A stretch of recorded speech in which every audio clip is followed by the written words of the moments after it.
Já, góðan daginn, góðar áraundu. Við erum hérna fyrir framan Hallgrímskirkju og dýrðarinnar sumardegi. Það er hérna gestur með mér, alla leið frá Ameríku, þó íslensk ættuð, heitir Hulda. Sæl Hulda. Sæl, ég er íslensk.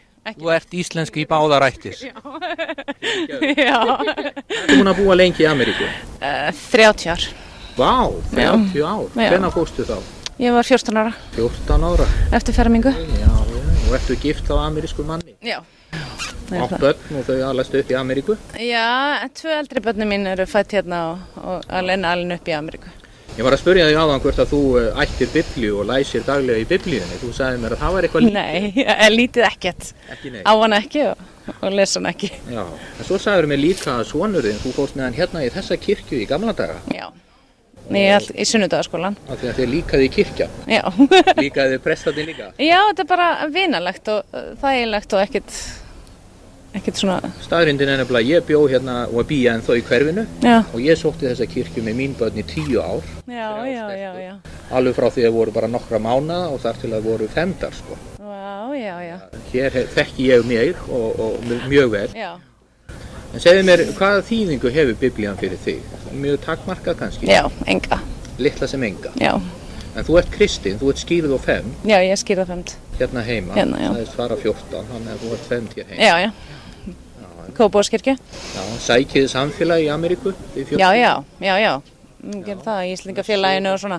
Já, og gerðum það en ekki svo mikið lengur. Nei. Það var íslensku prestur, þá fór ég. Já. En núna er hann hættur og þá er stemmingin farin. Sem ég segja að Ameríkanar þeir séu svona frekar viltir í trúnni eða ofsatrúar segja. Ég eru ofsatrúar í öllum trúum, alveg sama hvort þú ferð í lúterska kirkju eða hvað. Þetta er allt svo mikið öfgar. Þegar þú flokkar undir öfga. Já. Finnst þú taka þetta of langt? Já. Maður er hálf hrættur og finnst mér líka ekki rétt að eiga þurfa að borga fyrir að fara í kirkju. En það er rétt. Já, minnst þú ég bara að fá að labba inn í. Fagnaðarerindið er ókeypis. Já. Og þú átt að hafa það frítt. Já, ég veit að tengdamamma mín sem Ameríkani, hún borgaði 10% af öllu sem hún átti í sína kirkju. Já, þá ertu bara að tala um fórn. Já, bara. Það er ekki beint aðgang, segir í dyrunum þegar þú labbar. Nei, en þegar þú messan er búin þá senda þér körfu. Körfu, já. Sem þú átt að setja peningi. Það er frjálst, ekki satt.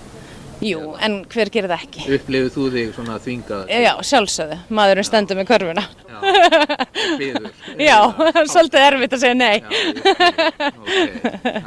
Þannig að það er náttúrulega þvingað. Já, einmitt. Þannig að þú horfir svolítið til þess. Hefur þú hlustað og hort á kristilegar sjónvarsstöðvar í Ameríku? Fylgst með þessum sjónvarspredikurum sem stundum? Það er bara rugl líka. Það er rugl líka. Já, mér finnst það hræðilegt. Hinn til dæmis, veistu hvað það er? Guð minn góður.